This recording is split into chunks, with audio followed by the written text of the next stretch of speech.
Kalau secara manusiawi dan kemudian karena kecintaan ke dia dan ngeman dia, nanting dia, mendampingi dia, kalau saya pribadi ini sudah waktunya dia. Waktu itu kok bang? Sudah waktunya dia mengundurkan diri menurut aku. Ya. Aku nggak juga mau mengecilkan Mbak Mega ya. Pak Harto ini kan sosok yang luar biasa. Seluruh kiai bahkan waktu itu ditangkap-tangkapin yang mengkritik ya bang ya. Atau jenderal-jenderal yang bertentangan dengan Pak Harto itu benar-benar disingkirkan gitu. Ini ada sosok perempuan yang bernama Mbak Mega. Kenapa kok Pak Harto sebegitu takut dengan sosok perempuan ini gitu? Istimewanya Mbak Mega apa sih sebenarnya bang? Pan, apa kau nggak takut sama militer gitu kan? Nah, berani kau lawan tentara gitu. Lu kenapa? Kenapa? Ya kau jangan inilah, jangan bela-bela lah. Mega itu tentara tidak suka dengan dia. Ya aku tahu itu, gue bilang. Kenapa rupanya? Gue kan lawan dia gitu loh. Jadi waktu itu berarti tidak mendukung Mega berarti melawan tentara. Dia sendiri juga secara pertama kali dulu dirinya sendiri harus lebih kuat, lebih mantap, Bijak, ya kan? Ke style hidup dia juga mesti betul-betul disiplin. Iya, biar nggak terulang lagi cerita lama itu. Dia betul-betul memang jadi ketua itu malah seperti ibunya atau lebih dari ibunya. Tapi abang masih mau ya ketemu sama Pak Jokowi bang? Ya mau lah. Kan udah ditipu. Apa ya begitu-begitu bang? Apa ya? Partainya abang juga secara besar-besaran. Kadang-kadang enak juga bergaul dengan yang menipu kita. Iya, itu enak, nikmat itu. Artinya kita bisa bawa tidur. Kau pertama indahnya kau lihat bola matanya. Gimana lah habis itu lihat ketawanya. Waduh.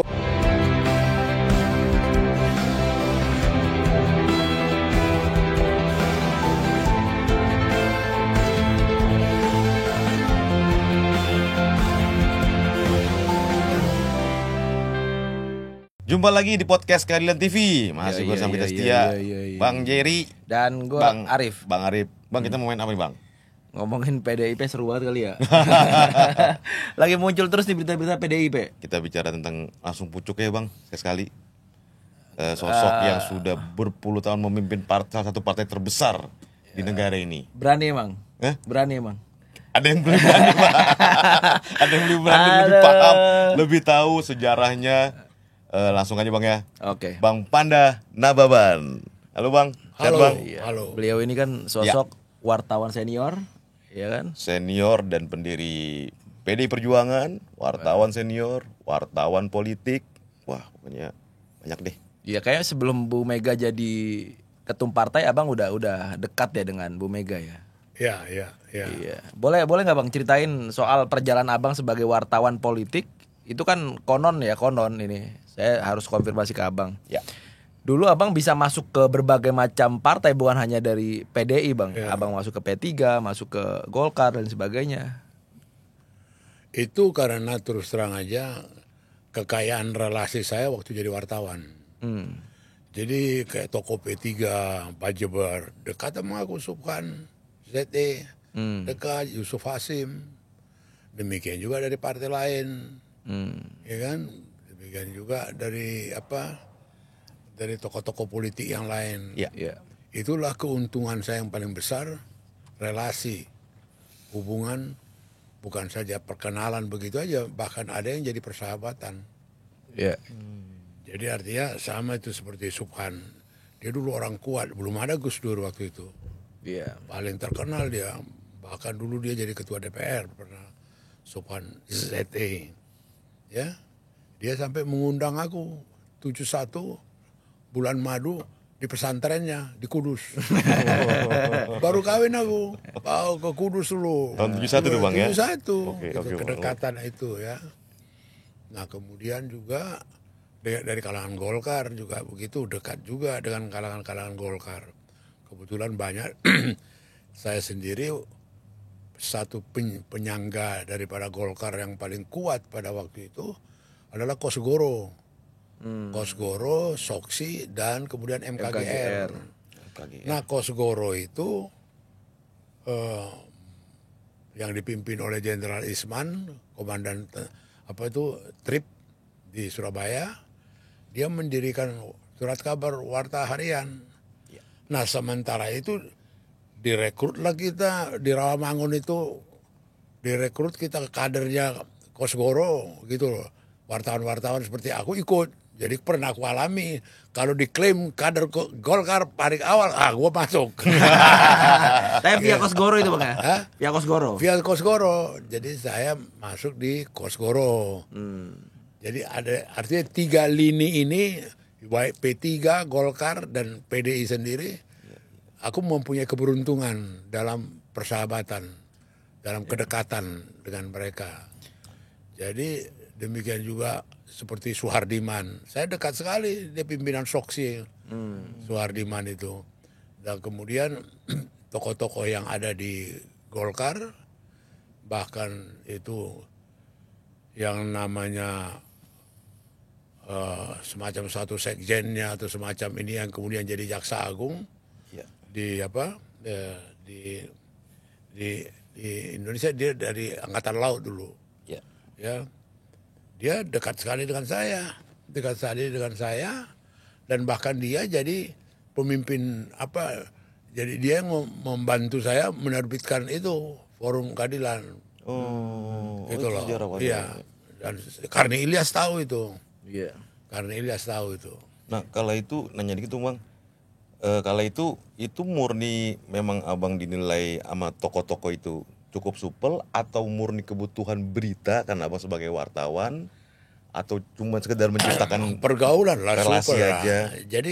Jadi kebetulan saya masuk ke semua lini, dan kebetulan juga mendapat kepercayaan dari mereka gitu loh. Itu yang penting ya Bang. Iya, jadi bisa bayangkan si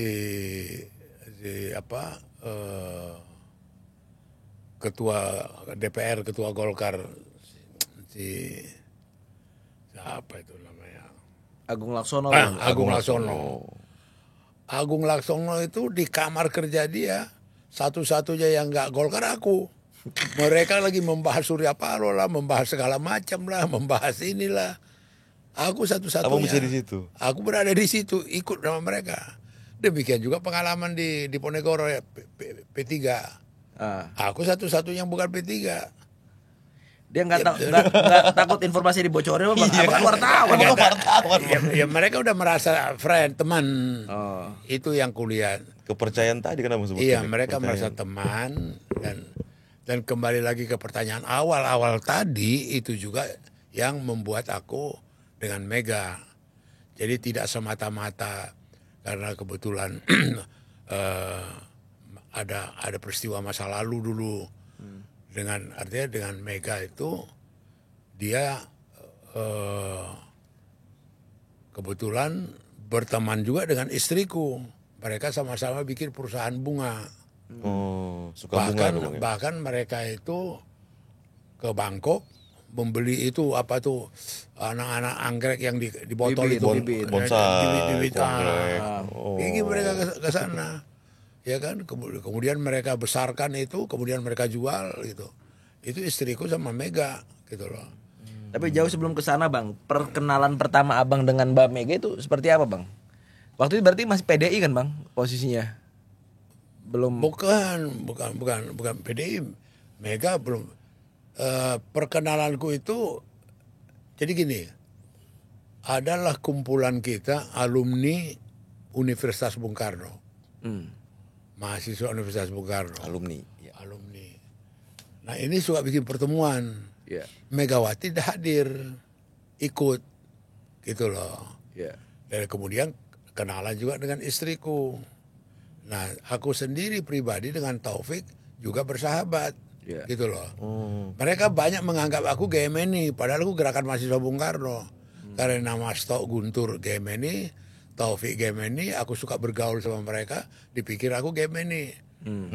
Kalau secara organisasi yang resmi, aku GMKI di Medan dulu, waktu Universitas Nomensen.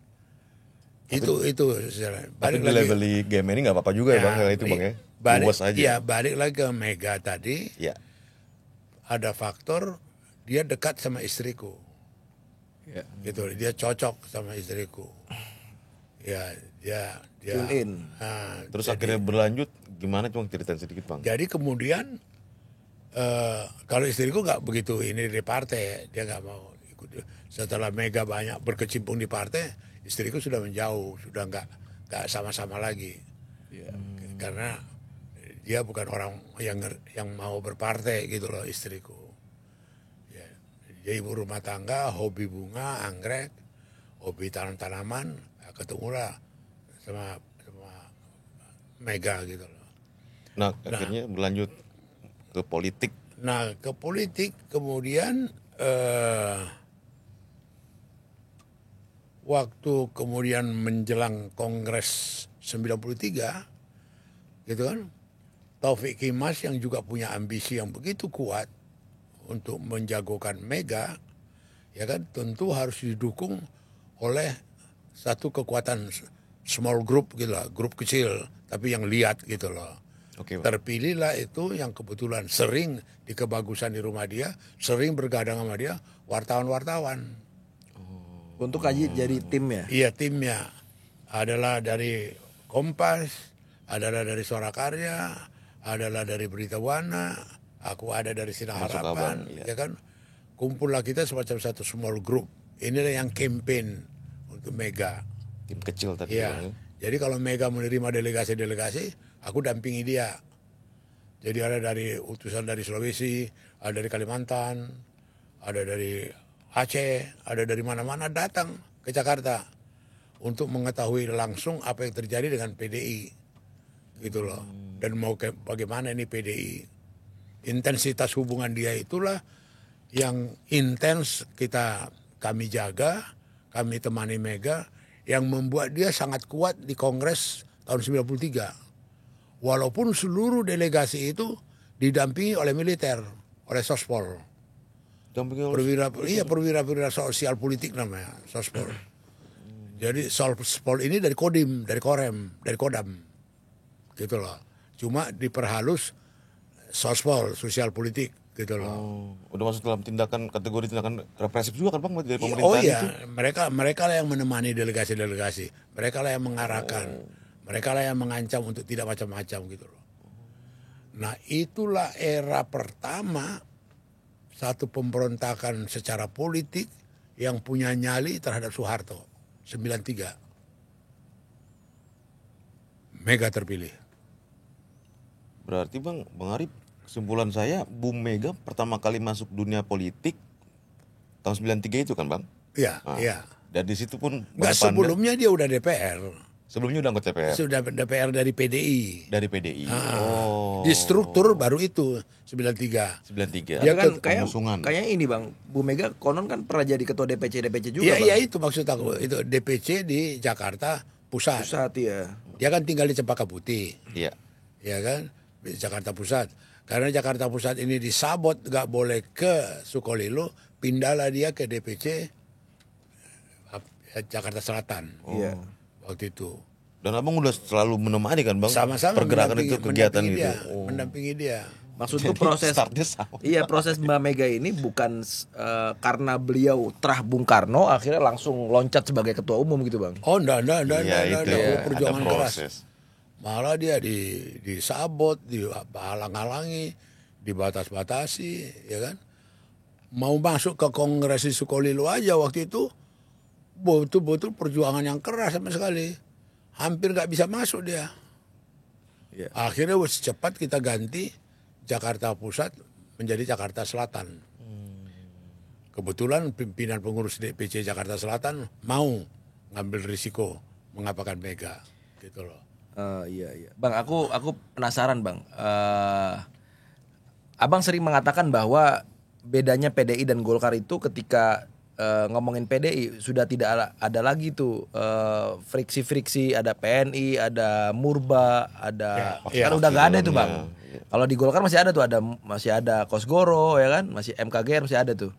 Nah di zaman PDI belum perjuangan bang, faksi itu masih ada nggak? faksi itu masih terasa. Masih kuat bang. Masih terasa lah sebelum bahwa mereka itu orang-orang dari Murba, wah ini dari PNI. Biasanya yang dominan itu PNI. Wah ini orang Parkindo, Partai Kristen, ini Partai Katolik. Ada lagi yang dianggap paling kiri waktu itu Murba. Wah ini Murba gitu loh. Masih terasa lah warna-warna itu. Dan cukup mengganggu partai bang. Pada waktu itu. Iya. Tapi setelah kemudian dicanangkan itu kemudian PDI dan kemudian lagi dengan PDI Perjuangan, Iya. itu udah hilang. Iya bang, Bu Mega itu kan berarti dari tahun 73 sampai hari ini 2024 hampir 31 tahun beliau menjabat. 93. Iya 93. Iya. Sampai hari ini 31 tahun bang.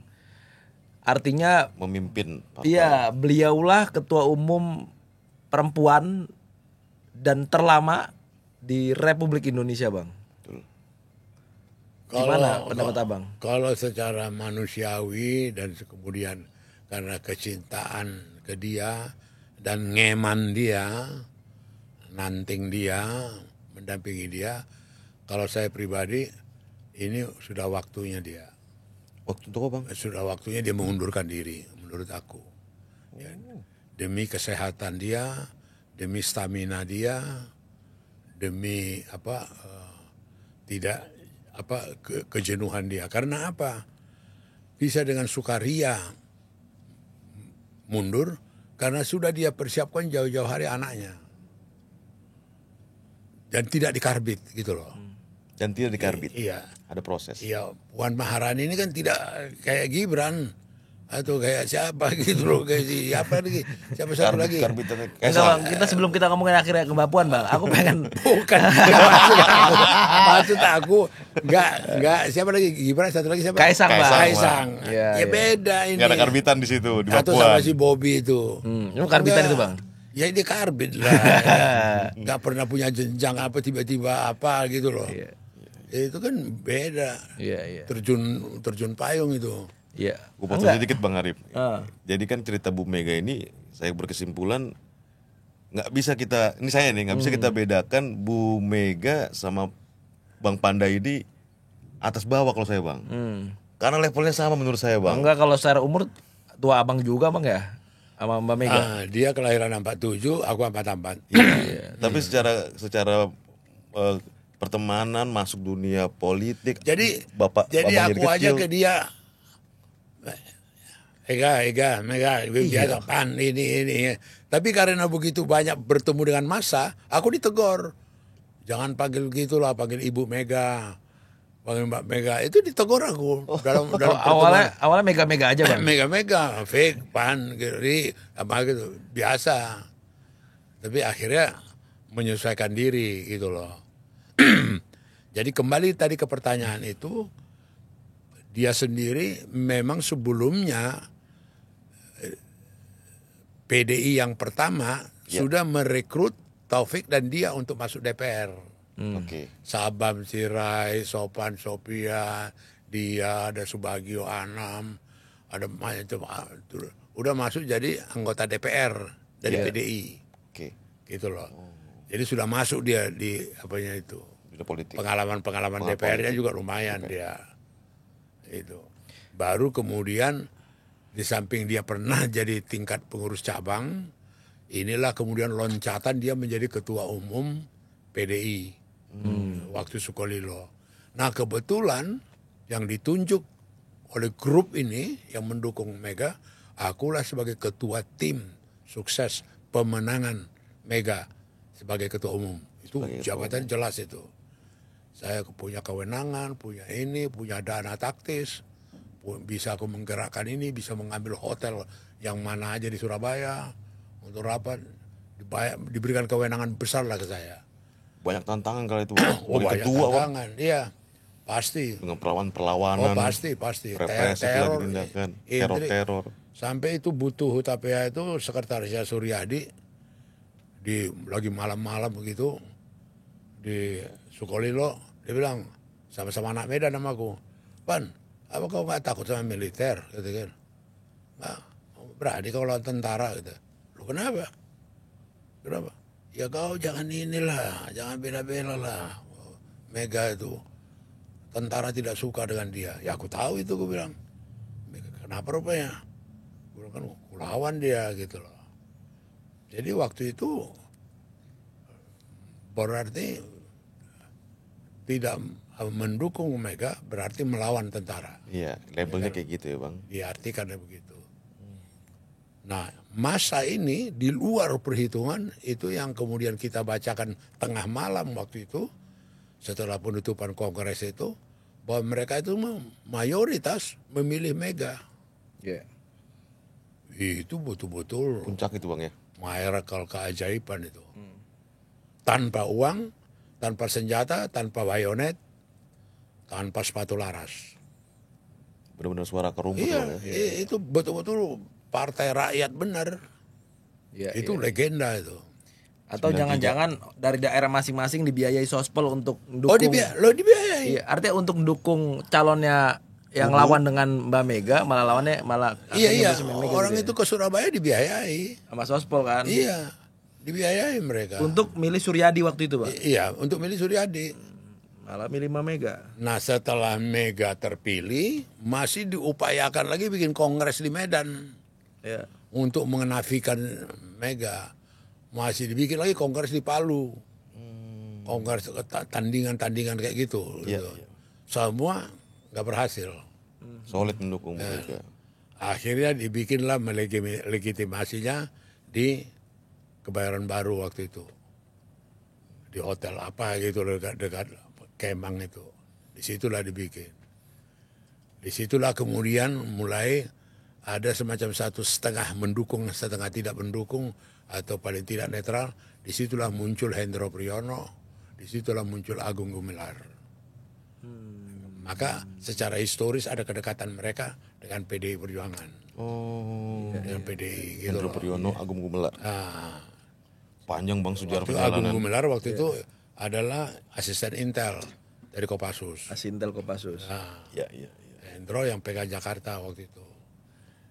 Jadi udah itu terpilih lah. Kemudian juga diterima di Binagraha oleh Soeharto. Udah terpilih peristiwa di Kebayoran Baru itu diterima. Habis itu dalam perjalanannya walaupun sudah diterima Pak Harto masih tetap diintimidasi. Itu yang kita kantor di kantor Republika itu, harian Republika Ya. yang di daerah perapatan sana, Mampang Iya. perapatan itu. Waduh. Filing kabinet kita, box kita, meja-meja semua dibuangin. Waktu itu dibuangin. Nggak berhenti ya bang? Iya. Jalan terus ya. Jadi itu 93. 3 tahun kemudian 96 peristiwa 27 Juli. Pecah. Sebenarnya motif dari Orde Baru terhadap Mbak Mega itu selain karena beliau anaknya Soekarno, apa bang motifnya bang? Sebenarnya ada juga lah ketakutan atau kebangkitan kekuatan Soekarno.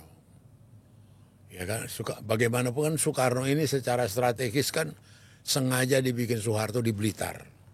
Ya. Supaya jangan dekat dengan rakyat, supaya jangan dekat dengan kekuasaan, supaya dekat apa.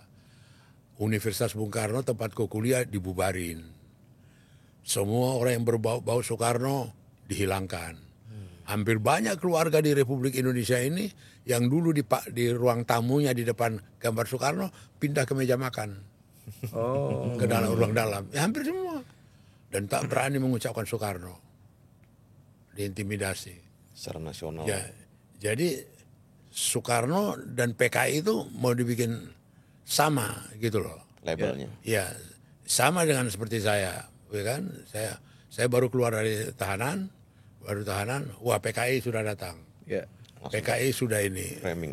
Di framing PKI. PKI berarti Soekarno. Nah, itu yang saya juga pernah cerita. Rahmawati, adiknya Megawati, Ya. aku temani dia setahun setelah meninggal Soekarno. Ke Blitar. Masih dikelilingi kawat duri waktu itu. Ya. Nggak bisa masuk kita. Mau jerit-jerit Rahmawati. Nggak bisa masuk. Kenapa? Karena dianggap ini apanya Soekarno. Nah, Soekarno. Jadi PDI Perjuangan itu Megawati, PDI Perjuangan itu Soekarno, gitu loh. Soekarno. Dan ini yang seharusnya dihilangkan, mau dinihilkan, baik dalam jejak-jejak sejarah sebagainya, tapi tidak berhasil. Enggak, aku tergelitik gini bang. Aku nggak juga mau mengecilkan Mbak Mega ya. Pak Harto ini kan sosok yang luar biasa. Seluruh kiai bahkan waktu itu ditangkap-tangkapin yang mengkritik ya bang ya. Atau jenderal-jenderal yang bertentangan dengan Pak Harto itu benar-benar disingkirkan gitu. Ini ada sosok perempuan yang bernama Mbak Mega. Kenapa kok Pak Harto sebegitu takut dengan sosok perempuan ini gitu? Istimewanya Mbak Mega apa sih sebenarnya bang? Jadi Sosoknya seperti apa gitu loh? Mega ini keras kepala. Jadi kalau dia udah pendirian AA, pendirian BB, gitu loh. Jadi dihubungi diapain pun, misalnya mau didekati sama Soeharto, kalau nggak masuk akalnya nggak diladeni, gitu loh. Mau dicoba di ini kan, dia keras lah, dia punya ini, nggak ada istilah kompromi gitu loh. Jadi sama itu berapa tahun dia tahu dia nggak mau ikut 17 Agustus. Iya Bang. Dia nggak suka dengan SBY, nggak ada dia mau datang, ya kan? Iya, perayaan 17-an. Jadi antara emosional perempuan, kemudian dia sangat bangga bahwa dia anak Soekarno, Megawati, dan kemudian suka berimajinasi, dia ada dialognya dengan Soekarno gitu loh. Oh gitu. Ya kan suka kan kalau pidato kan aku tanya bapakku ini bagaimana iya. Kan ada itu kan. Ya kan? Itu yang abang lihat. Dan aku godain dia, aku juga suka teleponan juga, aku bilang kan. Sama Taufik juga teleponan aku. Sama bapakku juga dialog gitu loh. Suasana ini kebatinan lah. Tapi kalau menurutku Bang Panda, Bang Arif juga kala itu pengusungan Bu Mega menjadi ketua umum, terlepas dari sosoknya Bu Mega yang abang lihat keras kepala, terus juga itu menurutku sih Pak TK juga cukup diacungi jempol ya Bang ya, karena berani mengusung istrinya. Kalau kita belum tentu mau mengusung istri. Terus terang aja tidak bisa diabaikan, termasuk oleh Megawati sendiri, jasanya Taufik Kimas Itu maksudku, menjadikan dia pimpinan partai, bukan main. Paling berjasa sih di Taufik. Baik dari segi dana keuangannya, perhatiannya, pertempuran diskusinya gitu loh. Saya sendiri secara pribadi berkali-kali terlibat dalam crossfire mereka, dalam konflik keras mereka. Saya sering terlibat. Saksi. Saya sering tempat pengaduannya Mega gitu loh. Itu maka sering saya katakan lebih banyak Mega mengucurkan air mata ke saya daripada istriku. Gitu loh. Kau bisa bayangkan tuh. Tiba-tiba ribut, tiba-tiba ini dipanggil saya ke Bagusan. Konflik dengan Taufik keras. Taufik maunya begini, Mega nggak gini, ini apa begini. The best friend Bang. Dan itu berkali-kali. Jadi saya tahu betul pahit getirnya bagaimana Taufik itu mendukung Mega. Berkorban untuk apanya Mega. Wah itu bukan main tuh. Bahkan aku sendiri ambil contoh gini deh. Ilustrasi ringan aja. Siapa itu kan Laksamana Soekarno kan ganteng. Ya kan? Lalu muda lagi. Dia sering ketemu senior-senior partai dan segala macam dengan Mega. Mereka berdua. Kami di teras ngerokok, ngopi-ngopi sama Taufik. Nunggu orang itu datang. Kayak suami istri. Gayanya gitu loh. Nah datang si Laksamana berlagu pula. Bukannya disapa kami basa-basi di hotel. Langsung aja udah turun Mega dia pergi gitu loh. Jadi aku panas-panasi juga Taufik. Panas gimana Bang?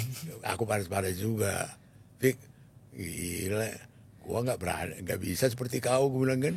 bini gua diambil orang, bini gua diajak orang, pergi berdua sampai malam, jam 10 jam 11 malam. Ya entah diskusi di mana lah mereka tuh kan. Enggak, itu satu contoh, itu pengorbanan bukan main itu. Iya. Karena kan nggak bisa dipungkiri sedikit menomorduakan kepentingan keluarga kan, Bang. Loh iya. Demi bangsa. Loh iya. Ini suami istri, Bang. Iya. Sedang masuk dunia politik Dia bilang, bersama. wah aku belum bisa seperti kau. Apa kata mereka, Bang? Ya itulah kalau main politik pan katanya. Kalau berkecimpung di politik risikonya itu kata dia. Itu Diterima, Bang ya? iya, dia itu maka saya bilang saya bersaksi bahwa dia dan Taufik juga berkali-kali ke beberapa orang dekat dia, termasuk saya, termasuk ada beberapa orang lagi menitipkan jaga itu Puan, gitu loh, bantu itu Puan, temani Puan, gitu loh. Bahkan 3 bulan sebelum meninggal aku dengan Pramono dipanggil ke Tegukan. Itu aja pesanku sama kalian berdua, jaga itu Puan, temani itu Puan, gitu kan. Jadi aku lihat juga baik Mega sama ini sama Pak TK.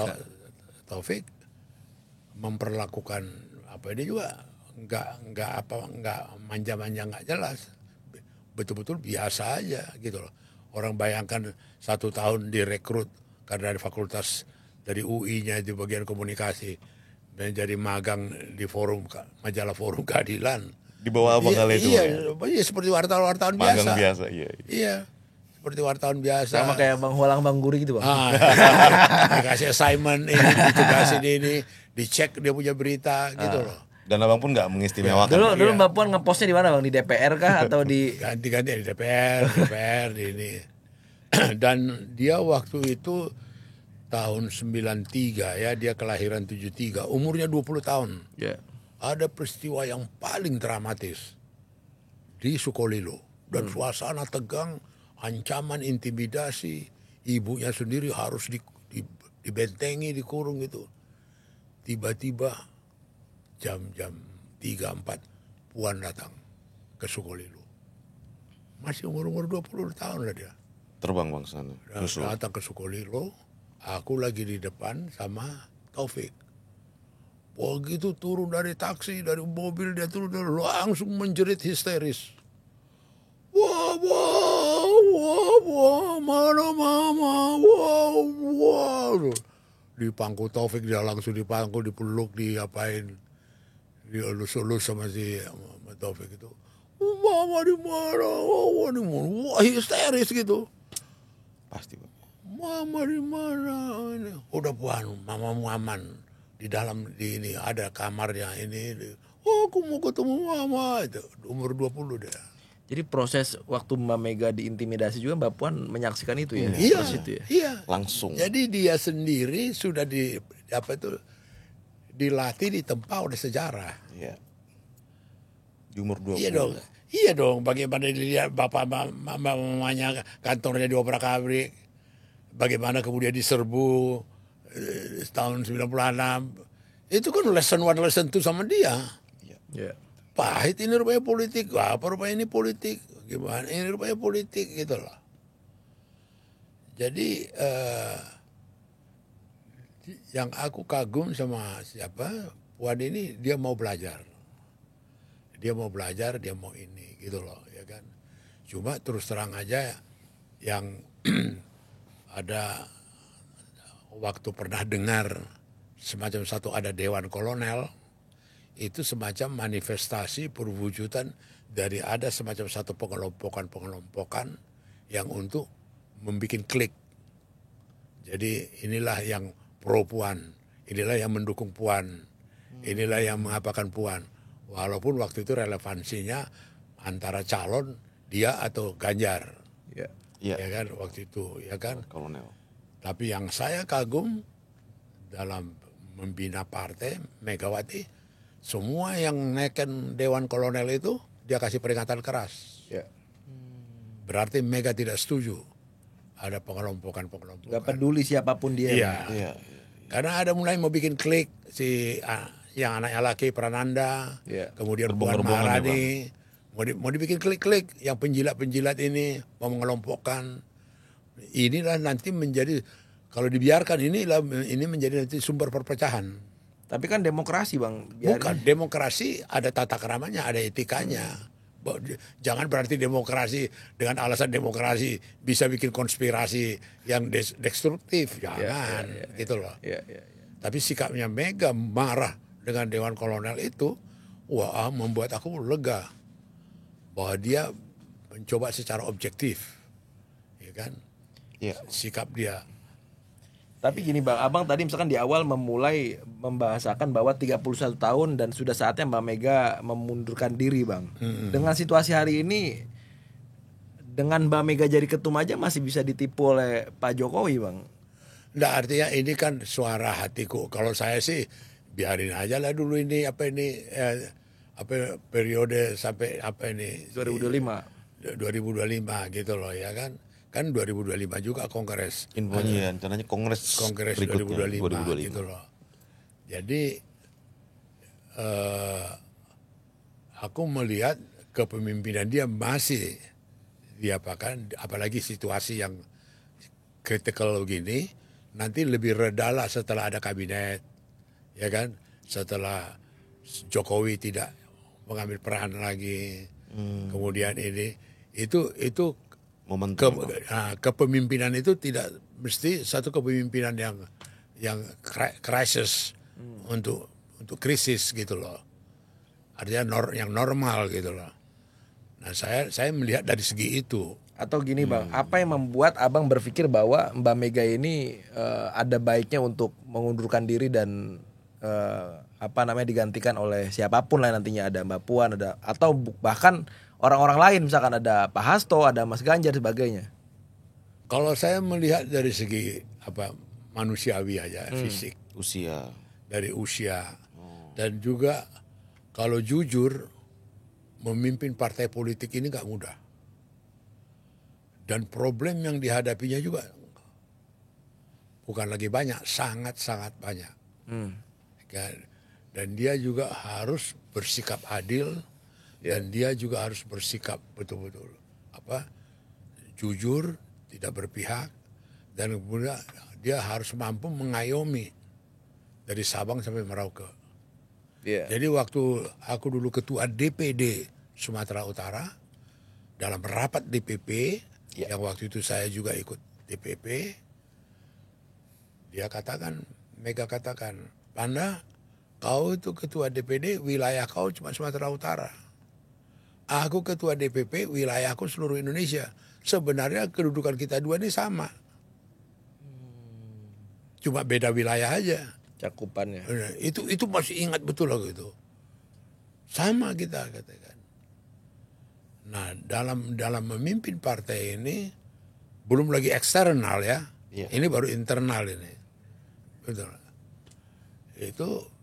Itu problem-problem yang dihadapi nggak mudah. Tapi sekarang dia mendapat sekjen yang tangguh, dan ini selama periode dia baru ini dia sekjen 2 periode, Hasto. Dulu Pramono Anung 1 periode, Cahyo Kumolo 1 periode.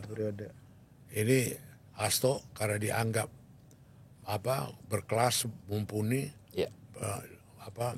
pintar, jago, Mega naruh kepercayaan untuk kedua kalinya jadi sekjen. Gitu loh. Sekjen itu kan sekretaris jenderal, dialah motor daripada organisasi. Mesin partai itu diatur oleh sekjen. Maka seperti sekarang saya lihat ini Adian masuk di kesekjenan, itu betul-betul engine daripada partai ini. Dan aku lihat juga persiapan menghadapi kalau ada peralihan nanti, masuk darah-darah segar Ganjar Pranowo. Dia belum pernah DPD ini. Belum pernah DPP ini, Ganjar Pranowo, Ahok, Andi Wijayanto. Ini orang-orang pemikir-pemikir, jagoan-jagoan organisasi yang sekarang pengurus DPP masuk bergelimang dalam DPP. Banyak yang sekarang yang ini, yang baru-baru fresh, yang darah segar. Itu semacam kuliah. Disinilah kejelian Mega membuat satu antisipasi orang-orang yang dipersiapkan kalaupun ada apa-apa atau ada badai terhadap partai ini. Udah ini gitu. Prepare. Nah, untungnya partai ini, saya nggak mau menilai partai-partai lain, hampir tidak ada di partai ini sekarang klik-klikan. Ada geng gitu loh. Aku nggak usah mau menyebut, ada beberapa partai yang saya tahu ada gengnya. Geng-geng klik-klik kan. You know. Jadi ini kita sudah hampir hilang itu dari PD Perjuangan. Apa itu bekas Murba, PNI, Parkindo, apa udah hilang itu. Iya. Apalagi apa dikotomi atau confuse masalah suku, agama, itu udah hilang itu. Gak ada lagi sama sekali itu. Iya. Itu loh.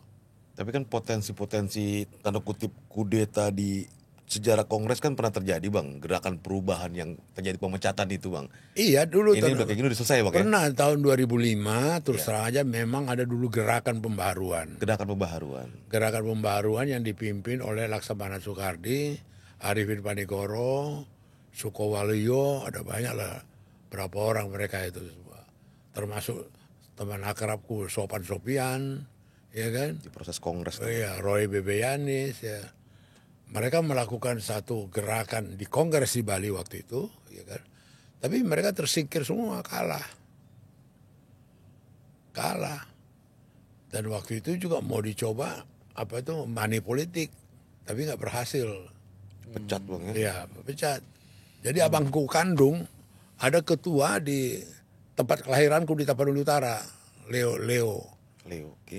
Waktu kongres itu malam-malam ditelepon aku jam 9 malam. Pan, kita dibagi-bagi 25 juta nih. Terima nggak duitnya, kata dia. Untuk apa? Ya ini orang-orangnya Arifin Panegoro. Dia, bukan aku aja juga, yang lain juga. Tapanuli Selatan, Tapanuli apa kata Toba ini. Bang, terimalah itu, beli kaos oleh-oleh. Ya beli kaos oleh-oleh dari Bali kan lumayan gitu loh. Oh begitu ya, nggak apa-apa dia bilang. Itu wah, memori aku ingat tuh. Itulah yang money politik pertama dalam sejarah PDI Perjuangan. Setelah itu udah hilang, Bang. Nggak Nggak ada lagi. Ya, ini masih PDI waktu itu, belum pada Perjuangan. Iya, berbeda ya Bang, kayak Abang pernah cerita soal Golkar itu kan Pak JK curhat ke Abang ya kan? Oh iya, itu kan. Aku tanya JK kan dekat sama aku. Iya. Kenapa Bapak kalah? Kok nggak terpilih lagi jadi ketua Golkar? Waduh, dananya besar sekali. Nggak mampu aku, kata dia kan. Akbar juga begitu sebelumnya. Iya. Akbar kan teman satu sekolah. Bar, kok bisa kalah kau? Kau yang menyelamatkan, mendirikan partai ini, kau ini. Waduh Ban, kau nggak tahu apa aja setorannya berapa, bayarnya berapa gitu kan. Itu diakui mereka berdua. Iya. Betul. Kuat-kuatan ya bang.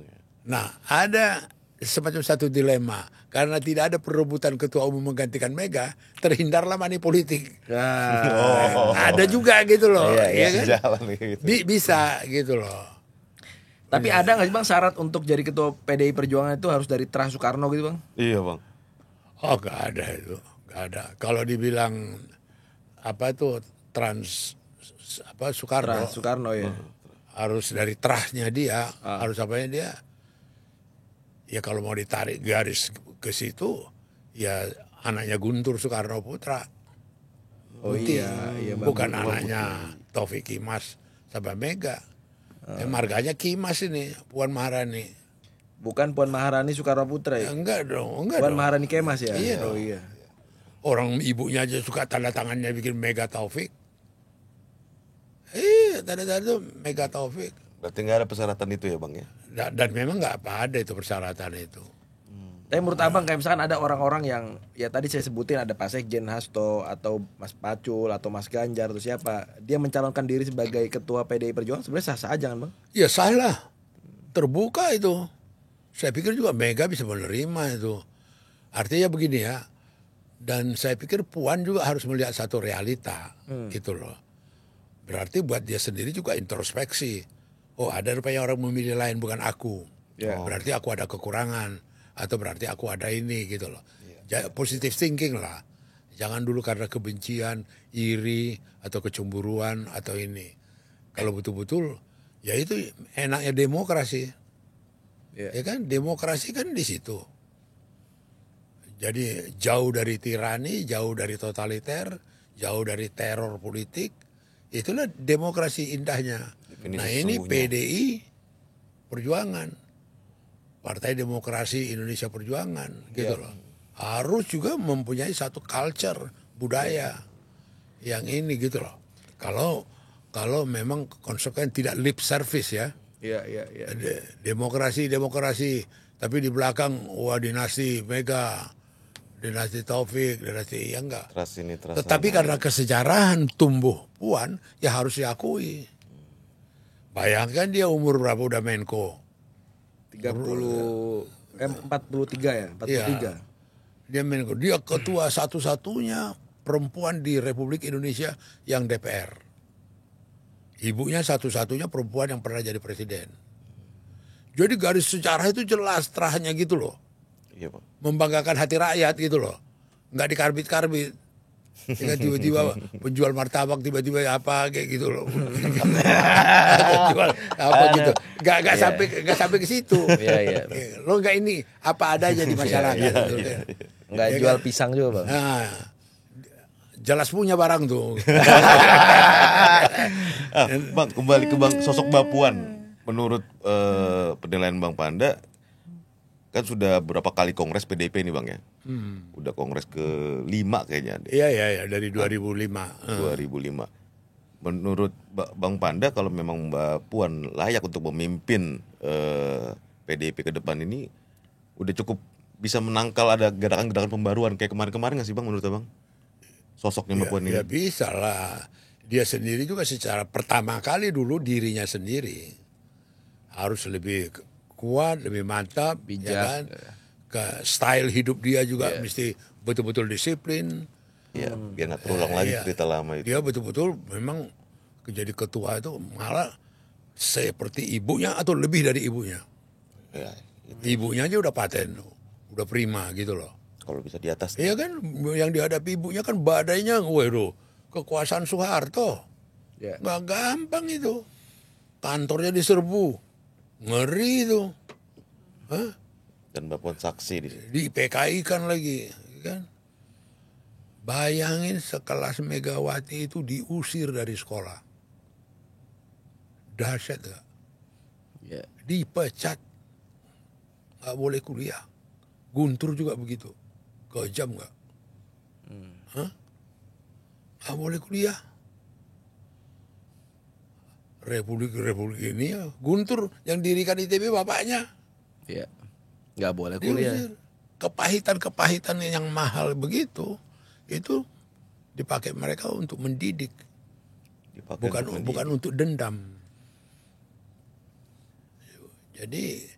Jadi dari perjalanan sejarah ini kembali lagi ke tadi, kalau ada tokoh lain yang punya kemampuan dan kapasitas, saya pikir terbuka. Gak ada bahwa ini harus dari anaknya Mega, ini harus dari, saya pikir gak ada. Fair play, Bang, ya? Di Mega juga gak ada kurang, yang setahu aku gak ada gitu. Atau pertanyaannya siapalah yang paling cocok Bang menggantikan Mbak Mega Bang? Abang kan sebagai pendiri dan senior partai ini PDIP Kalau Perjuangan. aku lihat tuh Puan Bang. Puan punya kemampuan dan jam terbangnya sudah oke, ya kan, jam terbangnya ya, pengalamannya itu yang paling mahal kan pengalaman. Dia kan memimpin rapat atau ikut di rapat DPP itu kan sekolah yang menarik kan. Iya. Problem apa yang dibicarakan soal Jawa Timur, problem apa yang dibicarakan Sulawesi Selatan. Iya, benar-benar. Nah, problem apa ini masalah BBM, apa ini masalah apa pengangguran. Sebab itu ada 3 di partai ini, 3 tiang penyangga yang harus diperhatikan, yaitu mereka yang di legislatif, anggota DPRD, kabupaten kota, provinsi, DPR RI, Ya. gitu loh. Ini satu ini. Ada lagi mereka itu yang di eksekutif, bupati, termasuk Presiden Jokowi segala macam, ya kan. Ada mereka di struktur partai. Jadi 3 ini adalah pekerja politik, adalah pekerja partai, petugas. Tugas partai balik lagi. Iya kan? Definisi Ya, real. iya, artinya apa itu satu posisi, satu definisi, satu fungsi yang memang legal, yang memang beradab. Iya. Terhormat. Iya dong.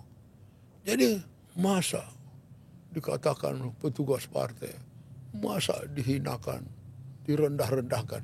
Petugas partai inilah yang paling posisi yang betul-betul terhormat. Bisa dia jadi petugas partai sudah melalui rekrutmen, udah pernah dia jadi ketua DPC, ketua ranting, ketua cabang. Partai di Indonesia ini yang organisasinya sampai ke dasar, ke tingkat RW RT ini PD Perjuangan. Di samping kecamatan tadi, di samping kelurahan dan segala macam. Nah, memimpin ini bukan main. Iya kan? Jadi kembali lagi tadi ke pertanyaan, kita melihat dan di samping Puan, terus terang aja jujur banyak juga tokoh-tokoh yang di PDI yang mempunyai kemampuan, kapasitas bisa jadi ketua umum gitu loh. Mas Prananda gimana Bang? Kan oke. Prananda itu kelemahan dia hampir tidak pernah turun. Padahal ibunya berkali-kali mengatakan turun ke akar rumput, turun ke rakyat. Hampir nggak ada kegiatan dia. Tiba-tiba dia di Jember, di Wonokromo, Wonosobo, atau tiba-tiba dia di mana, di Langkat sana, atau di ini, atau dia bersama rakyat. Kurang ya Bang, menurut Abang? Hampir nggak ada. Melihat gimana. Jadi nggak bisa dipaksakan juga. Itu kan soal animo, soal ininya gitu loh. Dari dalam. Jadi aku sendiri punya pengalaman pernah kedua anaknya Mega ini. Aku sama Mega diskusi perlulah kursus-kursus karena dia nggak sekolah di yang standar normal universitas, perlulah kursus-kursus yang di LPPM, lembaga manajemen yang di Menteng Raya itu. Itu sekolah-sekolah 3 bulan, 6 bulan, ambil management, ambil problem solving, ambil SWOT, ambil apa gitu loh. Aku masukkan anak yang 2 nih ke situ. Atas permintaan bapak ibunya, masukkan 2 itu. Sampai 6 bulan, hilang.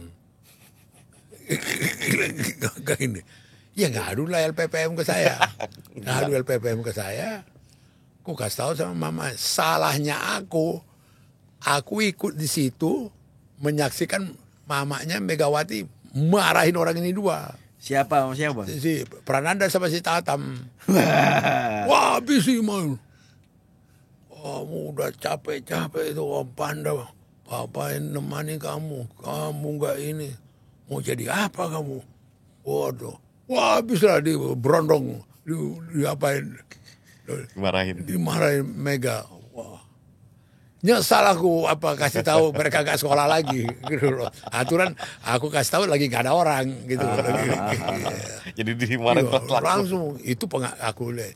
Jadi dan juga memang ini anak yang 2 ini waktu kita sering-sering kumpul di rumah bapak ibunya di Kebagusan, mereka itu ngerokok di satpam, di tempat satpam pos-pos itu. Iya. Nah, Nanan, ikut dengar itu diskusi itu. Ngapain bicara politik? Enggak lah, nggak tertarik politik lah. Ngomong begitu. Mas Nanan itu Bang? Iya, nggak tertarik lah Om, gitu kan. Ini. Oh begitu, bilang kan.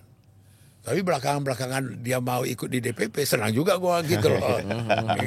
Artinya ada perubahan. Ada perubahan ini. Iya, sampai sekarang kan cucu-cucunya juga udah pada masuk ke DPR RI, DPD kan Bang sekarang pada. Jadi kalau mereka itu betul-betul konsekuensinya tinggi. Iya dong, mereka mesti betul-betul aja tidak memalukan bapak ibunya. Berdedikasi. Iya kan, betul-betul ini tunjukin tanggung jawab.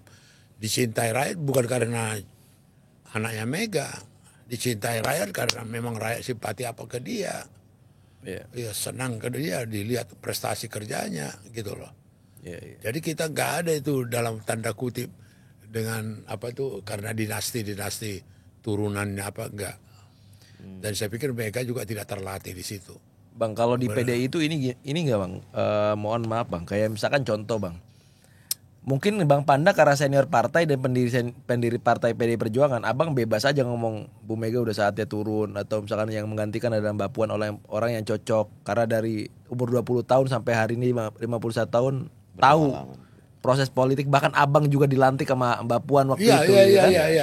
Ya, nah di dalam PDI sendiri boleh nggak sih bang ngobrolin soal itu bang? Itu kan tabu mungkin di dalam bang. Boleh. Jadi gini loh, sebelum apa? Iya. Tahun 2015 2010 kayak bang. 2010 Yang dilantik abang itu. Puan itu baru 5 tahun di DPP, baru 4-5 tahun lah. Iya. Terus di Medan aku dilantik megang DPD Sumatera Utara. Iya. Ketua DPD Sumatera Utara PDIP. Memang waktu itu saya masih ketua DPP. Waktu itu. Oke. Jadi sama dengan si Pacul ini. Iya. Cuma si Pacul ini kan kebanyakan jabatan. Abang dua aja waktu itu. Dua aja tuh. Cukup. Iya, DPP sama DPD. Kalau Pacul kan dia ketua DPD Jawa Tengah, dia ketua DPP bidang pemilu, kemudian dia sekretaris fraksi, kemudian komisi. dia ketua komisi 3, ya. Dia kemudian DPD Jawa Tengah gitu loh. Jadi nah saya cuma 2. Nah waktu itu lagi sarapan pagi, Mbak, kok Puan yang lantik aku? Ini bilang sama Mega. Iya, sama Mega. Emang kenapa? Ya masa anak-anak kecil begitu ngelantik aku. Kapan lagi kau kasih pengalaman? Gimana sih katanya? Kasih. Oh jadi sengaja untuk itu, ya udahlah ikhlas lah aku lah. Ikhlas. Ini dalam rangka Bang Mega ngerjain abang atau gimana bang? Kayaknya ngerjain gua. Udah bayangin anaknya seperti putra, ya kan? Iya. Ngelantik bapaknya gitu loh. Apalagi mantan karyawan abang ya kan? Iya, wartawan, iya. Tapi kan harus tegak lurus kan bang. Iya, maka itu. Cuma nanya-nanya dikit boleh. Bukan sampai protes juga. Tapi Mbak Puan akhirnya minta maaf dulu nggak bang? Mohon maaf, Pak Panda. Iya. Mohon maaf, Om. Dia salah tingkah juga. Gitu. Malah dia ngeledek-ledek lagi. Jadi waktu proses pelantikan itu udah ditanggung ya bang? Aku yang latih om loh katanya. Tapi disitulah enaknya, disitulah indahnya. Jadi kuliah di situ, Mega kasih pengalaman. Opportunity. Ya kan, dikasih pengalaman. Iya. Bisa saja Puan figuran-figuran di situ. Iya. Gak usah dia cuma salah satu ketua DPP kok. Iya. Tapi dia udah dipanggil kok, kau yang nanti lantik Panda. Gitu. Itu kan mendidik dia gitu loh. Kau nanti yang lantik, kau yang ini. Iya, bukan proses yang 2 tahun langsung jadi ketua umum atau 2 hari jadi ketua umum. Iya kan agak halus gitu bang. Iya. Beda. Jadi saya percaya kembali ke yang kau sampaikan tadi, ya artinya membicarakan ini cuma pakeu sendiri aja, bukan kemudian ada larangan atau tabu atau kemudian enggak, malah lebih sehat lagi kalau dibicarakan terbuka. Apa kita? Bagaimana nanti ke depan? Ya kan, kalau nggak ada Mega bagaimana gitu. Iya. Macam-macam kan bisa terjadi secara di luar dugaan kita. Bisa terjadi kan? Iya. Siapa yang menentukan? Jadi kita jangan terkaget-kaget gitu loh. Artinya kalau kuliah Taufik, kebetulan saya juga ikut terlibat, terus terang bisa menyatakan jasa Taufik lah yang begitu besar, peranan dia lah yang sangat begitu besar, kan, menjadikan Mega ketua umum. Dan jasa abang dong bang. Hah? Dan jasa abang. Aku figuran-figuran. Jadi abang saja ngomong ke Mbak Mega, Mbak Mega, kalau nggak ada saya, ya Gak mungkin. nggak mungkin bang. Gak mungkin karena betul-betul memang figuran. Ya, artinya, Tapi abang pernah dicengin gitu nggak bang? Hah? Pernah dicengin begitu? Oh, nggak? pernah kuanggap dia nyeleweng. Meganya nyeleweng. Nyeleweng itu ego dia. Kaget aku. Pernah dia katakan, Pada kau sekarang udah DPR ya. Iya kenapa? Jangan lupa kau ya, itu karena aku. Kalau nggak aku, mana kau bisa jadi DPR? Kata Bu Mega Wah, aku harga diri sama egoku keluar. Mbak, pokoknya terbalik. Kalau nggak karena Taufik dan aku memang Mbak bisa jadi ketua umum. Mukanya langsung cemberut tuh. Kurang ajar kau ya. Kurang ajar kau ya. Iyalah aku bilang kan. Iyalah. Tapi kan kalimat itu juga yang sama Mbak Mega sampaikan Pak Jokowi kan. Ya artinya nadanya sama gitu. Pak Jokowi kalau itu kelemahan Mega itu. Ada kegenitan dia yang dia ngomongin, aku terkejut itu, dia bilang, kalau nggak karena PD nggak jadi presiden kau. Iya. Ya tapi ya nggak lepas dari kelemahan lah. Itulah ya, apa dia. karakter ya. Iya, aku kaget itu. Dan itu ditunjukkan Bu Mega kalau memang orang yang diomongin udah dekat bang. Bukan itu, jadi aku bilang jangan lagi diomongin loh. Ini bukan soal gengsiku nih. Mega aku bilang jangan lo, aku bilang. Ya enggak, biar tahu aja kau. Karena aku, enak aja. Kita juga berkeringat. Berarti itu jadi kekurangan Pak Jokowi bang. Pak Jokowi nggak bisa menjawab kayak abang tadi. Oh iya. Langsung baper kan? Mungkin ya. Iya betul. Dan dibawa ke perasaan, emosi. Iya, kalau abang kan akhirnya bisa balikin lagi kan. Pak Bisa Jokowi cair. satu sisi iya juga ya, tapi satu sisi aku presiden gitu kan. Akhirnya dia nggak bisa membalikkan fakta-fakta itu. Iya. Ini masalah jam terbang bang. Iya. Jadi betul itu, artinya kalaulah Mega ini mengatakan ke orang lain yang sama sekali bisa lah, karena aku kau jadi apa ya gitu ya. Tapi ke aku ya salah alamat dia gitu. salah alamat dia kan. Iya. Kita kan membangun partai apalagi kepemimpinan dia itu kan Benar-benar. bukan saja dengan ketawa dan air mata. Iya. Ya kan, juga dengan kekhawatiran, dengan sakit hati, kecemburuan, dan kemudian kedengkian. Wah gampang. Cukup equal ya. Iya, apalagi kelompok Suryadi itu. Bagaimana mencemokan Mega, menjelek-jelekkan Mega dan segala macam. Ya kan, Mega sudah melalui itu, gitu loh. Jadi dia udah ditempa. Nah itu yang kembali tadi si Prananda, kalau memang mau dia harus kerja keras. Seperti apa yang dikatakan ibunya, turun ke bawah, ya kan, bersama rakyat, akar rumput, ya kan, dekat dengan akar rumput. Itu kan tidak ada dilakukan dia. Iya, itu yang dilakukan Mbak Puan selama ini. Mbak Puan lakukan, gitu. Tapi izin bang, yang jadi pertanyaan selanjutnya, jika tahun depan 2025 Kongres PDIP itu jadi ada agenda pergantian ketum, terlepas dari Bang Panda menyarankan Mbak Puan sudah siap, yang jadi pertanyaan, PDIP-nya udah siap nggak bang berganti ketum? Sangat siap lah. Sangat siap, nggak ada kendala. Nggak, untungnya terus terang aja bukan mau menghibur diri. Ya. Partai ini nggak ada klik-klikan. Ada kelompoknya Hasto, ada kelompoknya Pacul, ada kelompoknya si Oli Dodekambe, ada kelompok, nggak ada. Yang aku tahu dalam ya bergaul aku nggak ada gitu loh. Kalau ada itu, sorry, aku tahu partai yang lain ada punya begini. Gak usah gue sebut lah. Di PDIP abang berani mengklaim tidak ada. Tidak itu. ada. Menuju 2025 Kongres nanti pun Tidak ada. Mungkin kalau ada pun dia ada. kalau ada pun. Ya. Kalau ada pun dia yang ngontrak-ngontrak tadi bang ya. Iya. Yang nggak tahu PDI gitu loh. Iya, jadi aku yang menghibur klik-klik itu hampir tidak ada di PDI Perjuangan. Apa mau klik apa? Sesama Sunda atau apa? Sesama Jawa. Jawa ini pun ada sama anak Tegal gitu, atau misalnya sama Surabaya, nggak ada. Itu udah selesai di PDIP bang ya. Iya, itu yang menghibur, membanggakan aku, yang termasuk ikut mendirikan PDI Perjuangan ya. Nggak ada sama sekali. Jangan kita bicara, itu orangnya Hasto tuh. Jangan kau dekati, itu orangnya Puan. Oh ini apa ini? Orangnya si Prananda. Oh ini Atan. Mau dicoba mengkelompokkan gitu, itu yang marah Mega, Dewan Kolonel itu. Mau dicoba, maka senang sekali aku marahnya Mega ini. Gitu loh.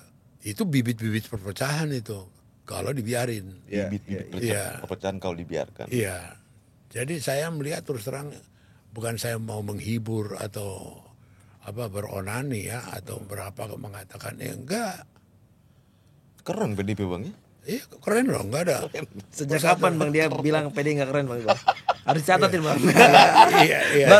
Baru tahu rupanya PD keren Bang nih Bang. Loh karena kita berhasil tidak mewarisi perpecahan yang sebelumnya. Oh iya benar. Kenapa yang rekan-rekan di partai politik yang lain mereka masih terwarisi perpecahan yang sebelumnya? Sel-sel itu masih ada bang. Oh iya, nah, aku cuma nggak enak aja aku nyebut itunya. Ada orangnya sini, orangnya sini, orangnya sini. Sekarang apa? Lagi disingkirkan karena ini, karena sini. Apalagi faktor ketua umumnya berubah. Oh, ini orangnya siapa dulu, ini orangnya siapa dulu. Kental itu, di kita nggak ada. Ada juga lah keuntungan yang tadi single apa itu tadi aja Mega itu. Ya, Keuntungannya tidak ada money politik di Kongres. Perebutan itu gitu loh, bersih. Gak ada, hemat gitu. Paket hemat gitu loh. Berarti hari ini Bang, semua sudah mencabut Bang ya. Kayak dulu misalnya Masto nulis di Kompas orang yang layak menggantikan Bu Mega adalah Pak Jokowi gitu Bang ya. Mungkin Abang juga punya pikiran bahwa Pak Jokowi sebelum akhirnya begini-begini Bang. Mungkin orang yang paling cocok menggantikan Mbak Mega adalah Pak Jokowi kan. Oh iya. Karena Pak Jokowi hari ini berkhianat ke Mbak Mega, akhirnya Mbak Puan lah nama yang muncul. Iya. Dan itu sebenarnya ya kembali lagi ke tadi soal kejujuran, ketulusan, apa itu leadership, kepercayaan segala. Kalau mencela begini gimana? Coba tuh bayangin tuh apa drama Korea itu. Pilihlah yang jangan keceling apa. Keceling ya.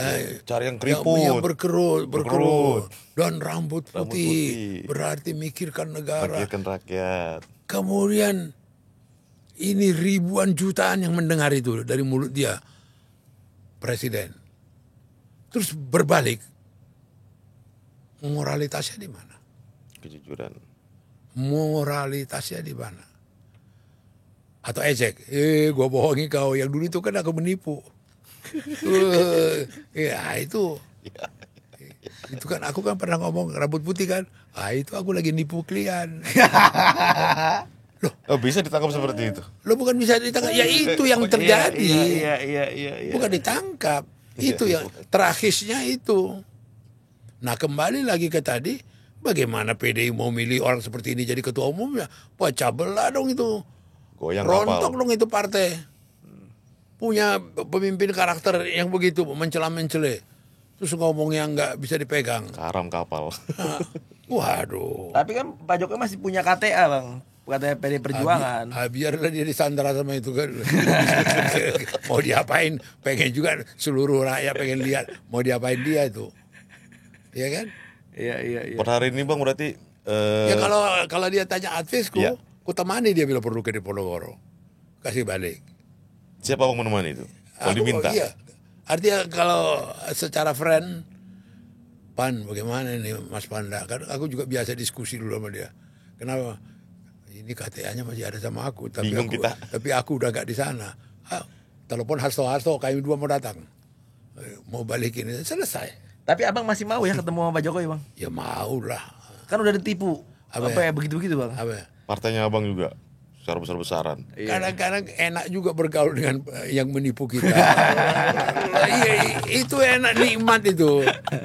Artinya kita bisa bawa tidur. Kau pertama indahnya kau lihat bola matanya. Gimana lah habis itu lihat ketawanya. Iya. Waduh. Enggak, tapi Bang teater. Loh, enggak itu teater. kayak ngeliat Rendra gitu Bang. Iya. Iya, waduh. Tapi per hari ini bang kita tapping hari ini masih nggak ada niatan atau informasi yang abang dapat Bu Mega akan bertemu dengan Pak Jokowi bang.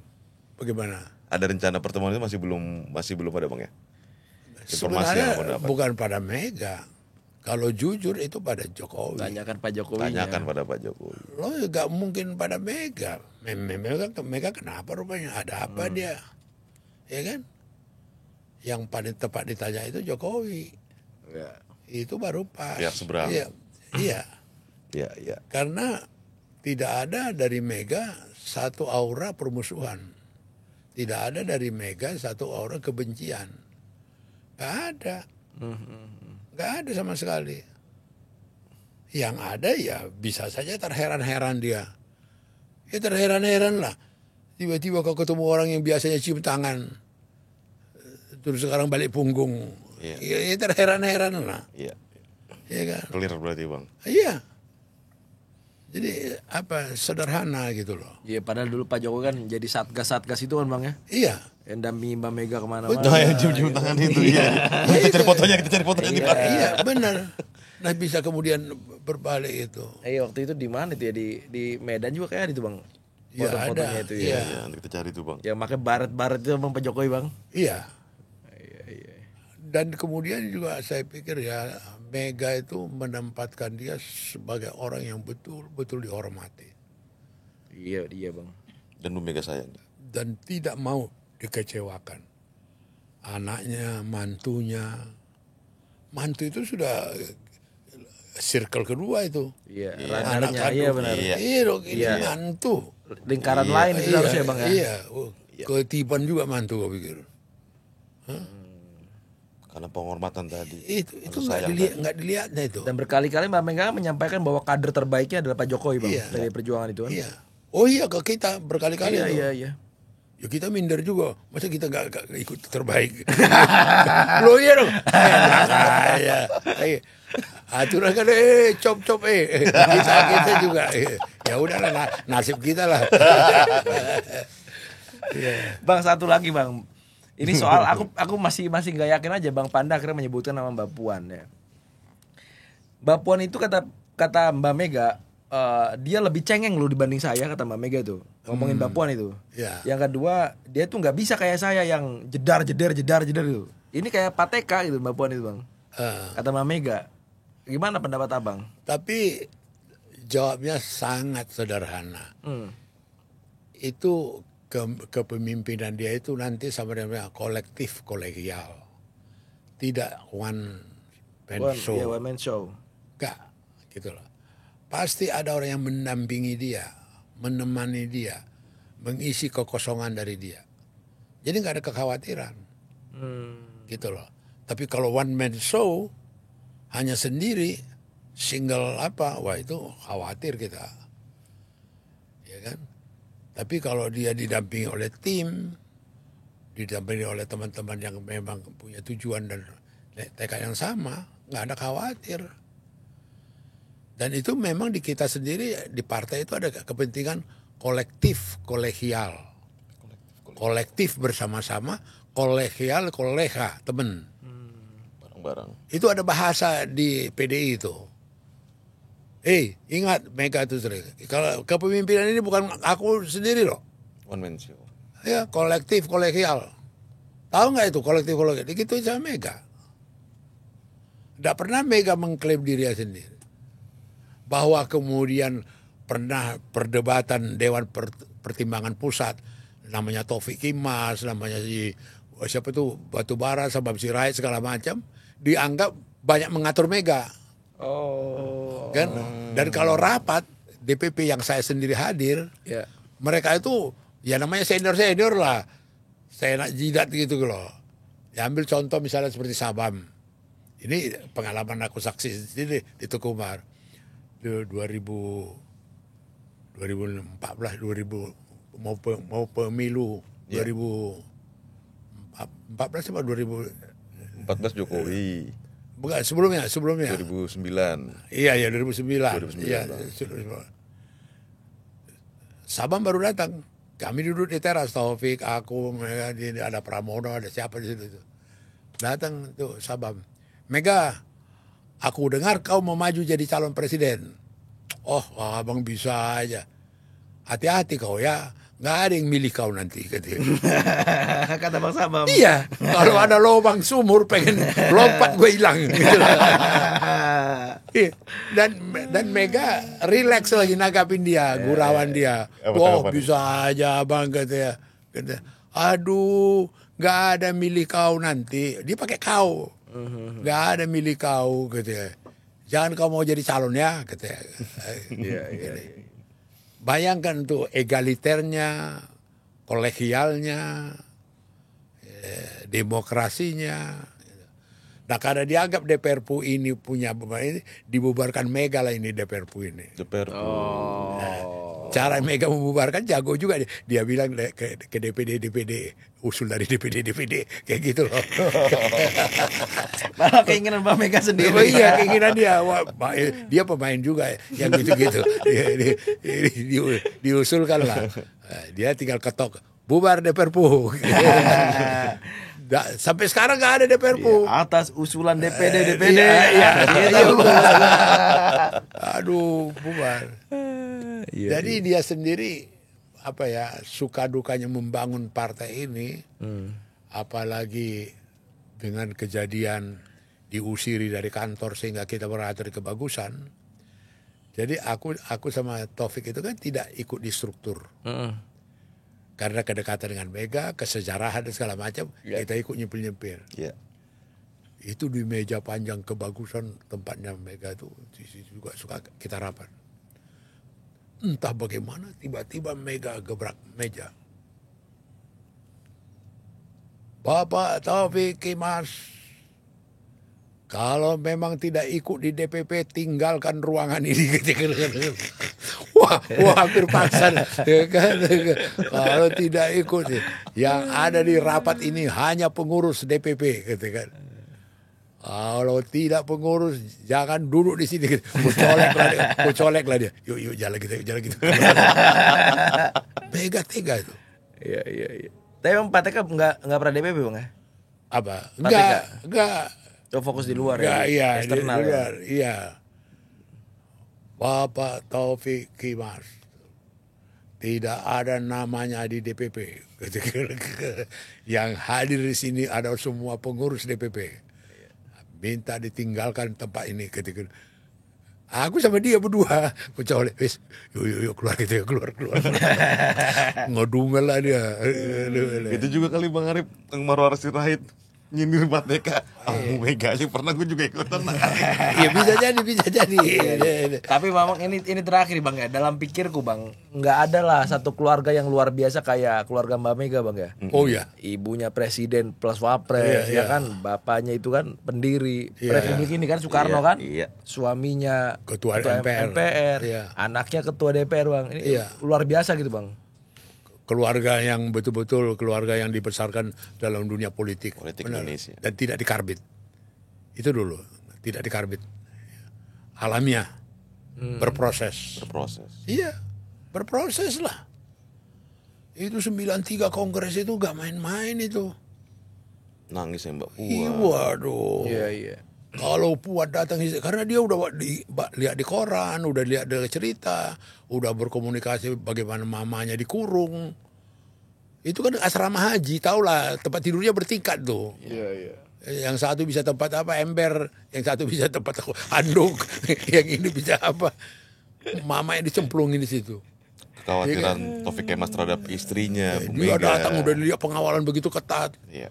Ada Kodim, ada Korem, ada ini, ada Brimob, ada apa. Histeris dia. Iya. Makanya keluarga yang sangat luar biasa. Nggak Tempaan ya. ada bang ya. soalnya. Iya betul. Nggak ada. Iya, nggak ada. Putin kan nggak nyampe presiden bang. Iya. Saya suaminya presiden. Siapa Gus Dur kan nggak juga. Iya. SBY nggak juga. Jokowi mungkin Jokowi lah nih bang pengen kayak Bu Mega bang.